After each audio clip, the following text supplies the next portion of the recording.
सभी भगवत प्रेमियों को हमारी राधे राधे।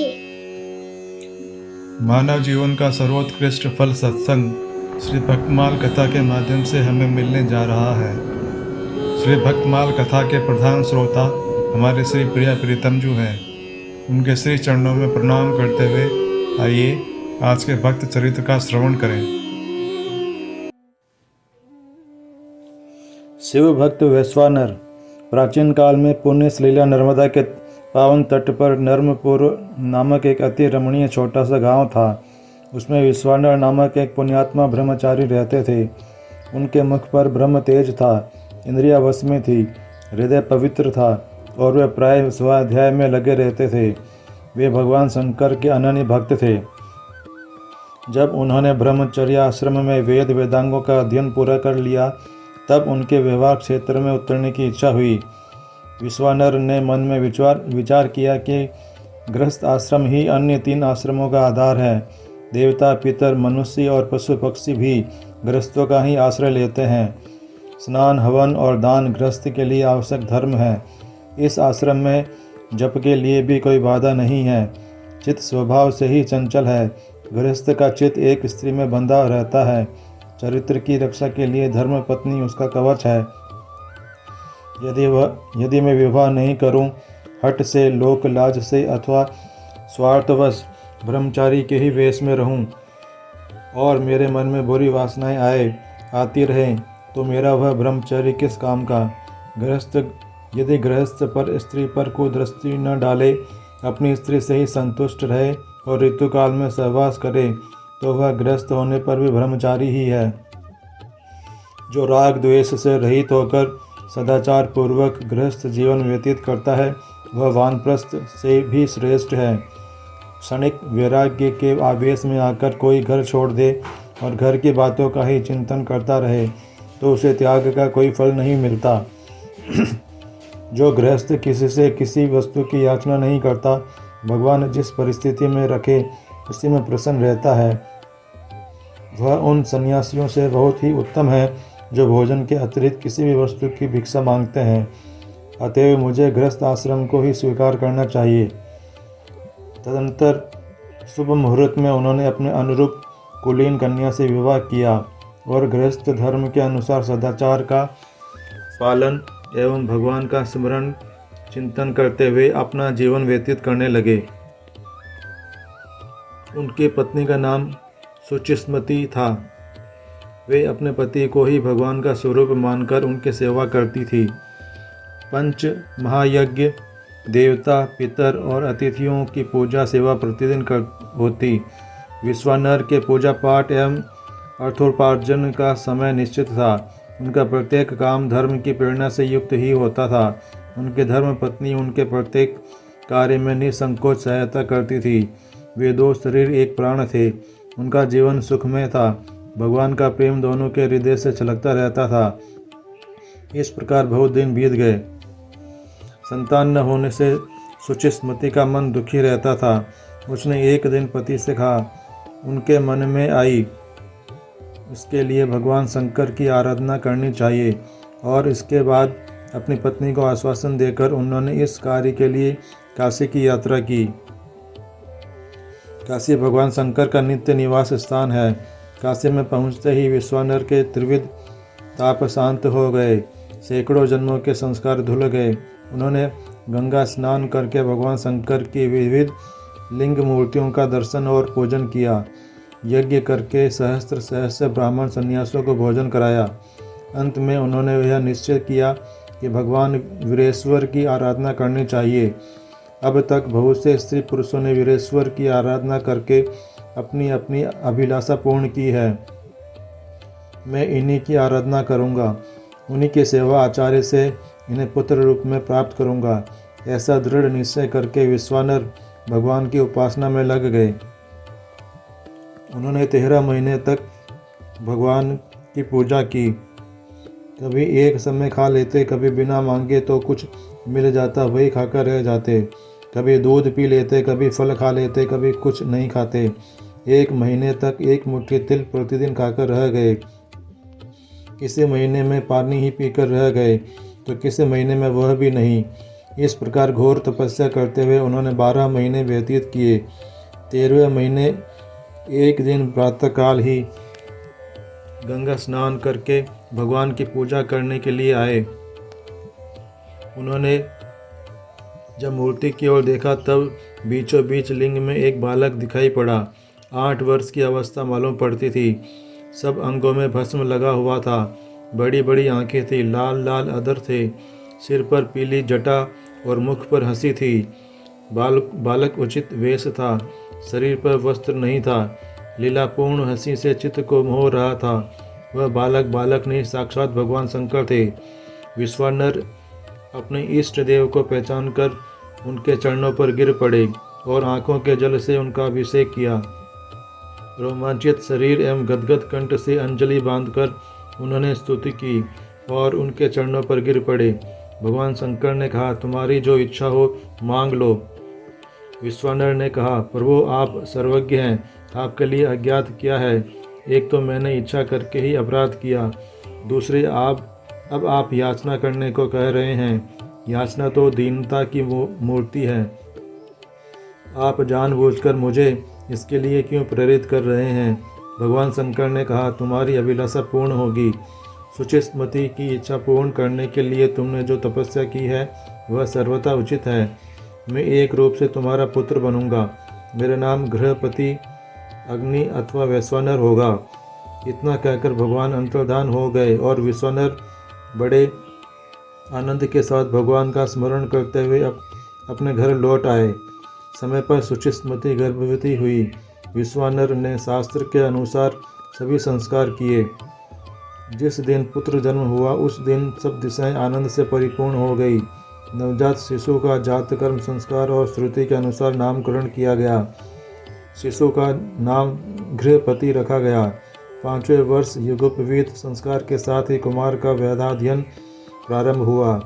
कुल 3 वर्ष के समय में समस्त शास्त्रों का सांगोपांग अध्ययन करके, जब कि दूसरों के लिए इतने अल्प काल में उनका प्रयाण भी असंभव है, वैश्वानर अपने पिता के पास लौट आए और उन्होंने अपने विनय, सेवा, सहिष्णुता आदि से न केवल अपने माता पिता बल्कि सभी लोगों को चकित कर दिया। बालकों का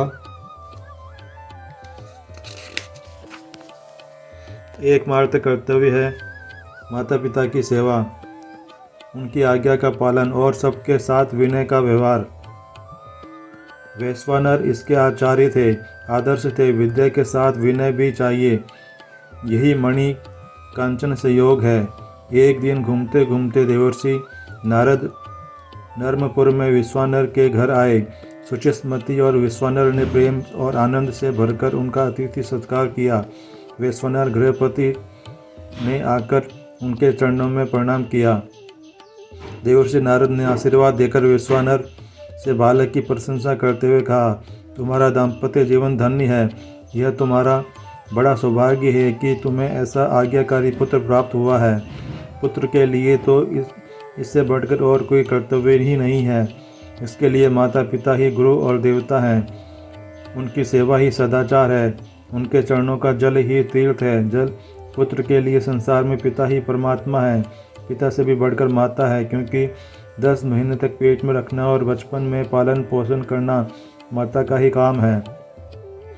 गंगा के पवित्र जल से अभिषेक करने पर भी वैसी पवित्रता नहीं प्राप्त होती जैसी माता के चरणामृत के स्पर्श से प्राप्त होती है। संन्यास लेने पर पुत्र पिता के लिए वंदनीय हो जाता है, परंतु माता सन्यासी पुत्र के लिए भी वंदनीय ही रहती है। तुम दोनों धन्य हो, क्योंकि तुम्हें ऐसा पुत्र रत्न प्राप्त हुआ है। देवर्षि नारद जब यह कह रहे थे, माता पिता के हृदय में कितना हर्ष हुआ होगा, इसका अनुमान कौन कर सकता है। देवर्षि नारद ने वैश्वानर को अपने पास बुलाते हुए कहा, बेटा आओ, मेरी गोद में बैठ जाओ। मैं तनिक तुम्हारे शरीर को लक्षणों को तो देखूं। माता पिता की आज्ञा से वैश्वानर देवर्षि नारद को प्रणाम करके बड़ी नम्रता से उनकी गोद में बैठ गए। देवर्षि नारद ने शरीर का एक एक लक्षण देखा, तालु, जीभ और दांत भी देखे। इसके पश्चात गौरी शंकर और गणेश को नमस्कार करके कुमकुम से रंगे हुए सूत से उत्तर मुंह खड़े हुए बालक को पैर से लेकर सिर तक नाप लिया। उसके बाद कहा, हे विश्वानर, 108 अंगुल जिसके शरीर का परिमाण होता है वह लोकपाल होता है। तुम्हारा बालक वैसा ही है। उसके शरीर में उत्तम पुरुष के 3200 लक्षण मिलते हैं। इसके 5 अंग दीर्घ हैं, दोनों नेत्र, ठोड़ी, जानु और नासिका। 5 अंग सूक्ष्म हैं, त्वचा, केश, दांत, अंगुलियां और अंगुलियों की गांठें। इसके 3 अंग हस्र हैं, ग्रीवा, जंघा और मूत्रेंद्रिय। स्वर, अंतःकरण और नाभि ये 3 गंभीर है। इसके 6 स्थान ऊंचे हैं, वक्षस्थल, उदर, मुख, ललाट, कंधे और हाथ। इसके 7 स्थान लाल हैं, दोनों हाथ, दोनों आँखें, आँखों के कोने, तालू, जीवा, ओष्ठ, अधर और नख। 3 स्थान विस्तीर्ण हैं, ललाट, कटी और वक्षस्थल। इन लक्षणों से यह सिद्ध होता है कि यह बालक महापुरुष है। देवर्षि नारद ने इनके अतिरिक्त माता पिता को और बहुत से लक्षण दिखाए जिनसे यह बालक की असाधारणता सिद्ध होती थी। माता पिता सुनते सुनते अघाते न थे। वे चाहते थे देवर्षि और कुछ कहें। देवर्षि ने भी अपनी ओर से कोई बात उठा न रखी। देवर्षि ने अंत में कहा, इस बालक में सब गुण हैं, सब लक्षण हैं, यह निष्कलंक चंद्रमा है, फिर भी ब्रह्मा इससे छोड़ेंगे नहीं। विधाता के विपरीत होने पर सारे गुण दोष बन जाते हैं। अभी इसका 9वां वर्ष चल रहा है, 12वें वर्ष विद्युत के द्वारा इसकी मृत्यु हो सकती है।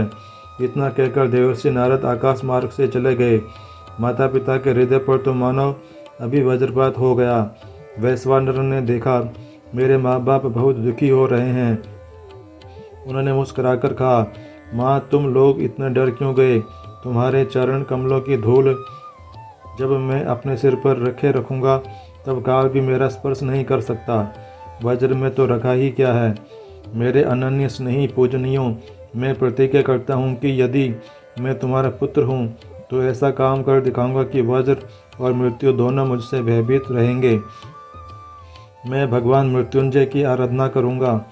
वे काल के भी काल हैं, उनकी कृपा से कुछ भी असंभव नहीं है। वैश्वानर की वाणी क्या थी, अमृत की वर्षा थी। माता पिता का हृदय शीतल हो गया, उनके सुख की सीमा न रही। वे बोले, भगवान शंकर बड़े दयालु हैं, उन्होंने एक नहीं अनेकों की रक्षा की है। प्रलय को धधकती हुई आग, यह हलाहल विष जिसकी ज्वाला से त्रिलोकी भस्म हो जाती है। करुणा परवश होकर भगवान शंकर पिए गए। उनसे बढ़कर दयालु और कौन हो सकता है। जाओ, तुम उन्हीं की शरण में जाओ, उनका आराधन करो और उनका आराधन ही जीवन की पूर्णता है। वैश्वानर ने पिता माता के चरणों में प्रणाम किया, उन्हें आश्वासन दिया और प्रदक्षिणा करके काशी की यात्रा की। वैश्वानर का हृदय काशी के दर्शन मात्र से खिल उठा। मणिकर्णिका घाट पर स्नान करके विश्वेश्वर का दर्शन किया। इतना सुंदर, इतना मनोहर दर्शन, मानो परम आनंद ही उस लिंग के रूप में प्रकट हो गया हो। वैश्वानर ने सोचा, मैं धन्य हूँ त्रिलोकी के सारस स्वरूप शंकर का दर्शन करके। मेरा बड़ा सौभाग्य है, मैं अपने प्रभु के दर्शन से सनात हुआ। देवर्षि नारद ने मुझ पर बड़ी कृपा की, जिसे जीवन का यह परम लाभ मुझे प्राप्त हुआ। मैं अब कृतकृत्य हूँ। वैश्वानर के हृदय में आनंदमय भावों की बाढ़ आ गई। भगवान की भक्ति का रहस्य भगवान ही जानते हैं। अल्पज्ञ जीव अनंत प्रेमार्णव के एक शिखर की भी तो कल्पना नहीं कर सकता। इसी से करुणा परवश भगवान भक्त के वेश में आते हैं। भक्त कभी भगवान से विभक्त नहीं होते। चाहे भगवान भक्त के हृदय में प्रकट होकर प्रेम की लीला करे, चाहे भक्त के रूप में, दोनों में एक ही बात है। आज साक्षात शंकर भी जीवों के कल्याण के लिए भक्तों का साज सज रहे हैं। यह उनके लिए तो एक लीला है, परंतु जीवों के लिए भक्ति भावना का, आराधना का एक सुंदर आदर्श है। इस मार्ग पर चलकर भला कौन नहीं अपना कल्याण साधन कर सकता। वैश्वानर ने शुभ मुहूर्त में शिवलिंग की स्थापना की। पूजा के बड़े कठोर नियम स्वीकार किए। प्रतिदिन गंगा जी से 108 घड़े जल लाकर चढ़ाना, 1008 नीले कमलों की माला चढ़ाना, 6 महीने तक सप्ताह में एक बार कंदमूल खाकर रह जाना, 6 महीने तक सूखे पत्ते खाना, 6 महीने तक जल और 6 महीने तक केवल हवा के आधार पर रहना। जप, पूजा पाठ, निरंतर भगवान शंकर का चिंतन, सरल हृदय, भक्ति भावनाओं से परिपूर्ण, कभी भगवान की कर्पूर धवल भस्म भूषित सर्प परिवेष्टित दिव्य मूर्ति का ध्यान, तो कभी करुणापूर्ण हृदय से गदगद प्रार्थना। 2 वर्ष बीत गए, पलक मारते मारते। सुख के दिन, सौभाग्य के दिन यूं ही बीत जाया करते हैं। एक दिन जब वैश्वानर का 12वां वर्ष चल रहा था, मानव नारद जी की बात सत्य करने के लिए हाथ में वज्र लिए हुए इंद्र आए। उन्होंने कहा, वैश्वानर, मैं तुम्हारी नियम निष्ठा से प्रसन्न हूँ। तुम्हारे हृदय में जो अभिलाषा हो मुझसे कहो, मैं उसे अवश्य पूर्ण करूँगा। वैश्वानर ने बड़े ही कोमल स्वर में कहा, देवेंद्र, मैं आपको जानता हूँ, आप सब कुछ कर सकते हैं, परंतु मेरे स्वामी तो एकमात्र भगवान शंकर हैं। मैं उनके अतिरिक्त और किसी से वर नहीं ले सकता। इंद्र ने कहा, बालक, तू मूर्खता क्यों कर रहा है? मुझसे भिन्न शंकर का कोई अस्तित्व नहीं है। मैं ही देवाधिदेव हूँ। जो तुझे चाहिए मुझसे मांग ले। वैश्वानर ने कहा, इंद्र, आपका चरित्र किससे छिपा है? मैं तो शंकर के अतिरिक्त और किसी से वर नहीं मांग सकता। इंद्र का चेहरा लाल हो गया। उन्होंने अपने हाथों में स्थित भयंकर वज्र से वैश्वानर को डराया। वज्र की भीषण आकृति देखकर, जिनमें से विद्युत की लपटें निकल रही थीं, वैश्वानर मानो मूर्छित हो गए। ठीक इसी समय भगवान गौरी शंकर ने प्रकट होकर अपने कर कमलों के अमृतमय संस्पर्श से वैश्वानर को उज्जीवित करते हुए कहा, बेटा, तुम्हारा कल्याण हो। उठो उठो, देखो तो सही तुम्हारे सामने कौन खड़ा है। उस सुधा मधुर वाणी को सुनकर वैश्वानर ने अपनी आंखें खोली और देखा कि कोटि कोटि सूर्य के समान प्रकाशमान भगवान शंकर सामने खड़े हैं। ललाट पर लोचन, कंठ में कालिमा, बाईं ओर जगत जननी पार्वती, जटा में स्थित चंद्रमा की किरणें आनंद की वर्षा कर रही थी। कर्पूरोज्वल शरीर पर गज चर्म का आच्छादन और सांपों के आभूषण। आनंद के उद्रेक से वैश्वानर का गला भर आया, शरीर पुलकायमान हो गया। बोलने की इच्छा होने पर भी जबान बंद हो गई। वैश्वानर चित्र लिखे की भांति स्थिर हो गया, अपने आप को भी भूल गया। न नमस्कार, न स्रोत और न तो प्रार्थना। एक और गौरी शंकर और दूसरी ओर वैश्वानर। वैश्वानर चकित था। भगवान शंकर मुस्कुरा रहे थे। भगवान शंकर ने मौन भंग किया। वे बोले, बाल वैश्वानर, क्या तुम इंद्र का वज्र देकर भयभीत हो गए? डरो मत, मैंने ही इंद्र का रूप धारण करके तुम्हें परखना चाहा था। जो मेरे प्रेमी भक्त हैं वे तो मेरे स्वरूप ही हैं, और तुम तो मेरे स्वरूप ही हो। इंद्र, वज्र अथवा यमराज मेरे भक्त का बाल भी बांका नहीं कर सकते। तुम्हारी जो इच्छा हो वह मैं पूर्ण कर सकता हूँ। तुम्हें मैंने अग्नि का पद दिया, तुम समस्त देवताओं के मुख बनोगे। सब देवता तुम्हारे द्वारा ही अपना अपना भाग ग्रहण कर सकेंगे। समस्त प्राणियों के शरीर में तुम्हारा निवास होगा। पूर्व दिशा के अधिपति इंद्र हैं और दक्षिण दिशा के यमराज। तुम दोनों के बीच में दिक्पाल रूप से निवास करो। तुम आज से आग्नेय कोण के अधिपति हुए। अपने पिता, माता और बंधुजनों के साथ विमान पर चढ़कर तुम अग्निलोक में जाओ और अपने पद के अनुसार कार्य करो। भगवान शंकर के इतना कहते ही वैश्वानर के माता पिता, बंधु बांधव सब वहाँ उपस्थित हो गए। सबके साथ भगवान शंकर के चरणों में नमस्कार करके वैश्वानर अग्नि अपने लोक को चले गए और भगवान शंकर उसी लिंग में समा गए जिसकी पूजा वैश्वानर किया करते थे। भगवान शंकर ने स्वयं उस लिंग की बड़ी महिमा गाई है। आज के हमारे भक्त चरित्र का वर्णन इतना ही। कल हम एक नए भक्त चरित्र के साथ श्री प्रिया प्रीतम जी के समक्ष प्रस्तुत होंगे। आपको हमारी राधे राधे।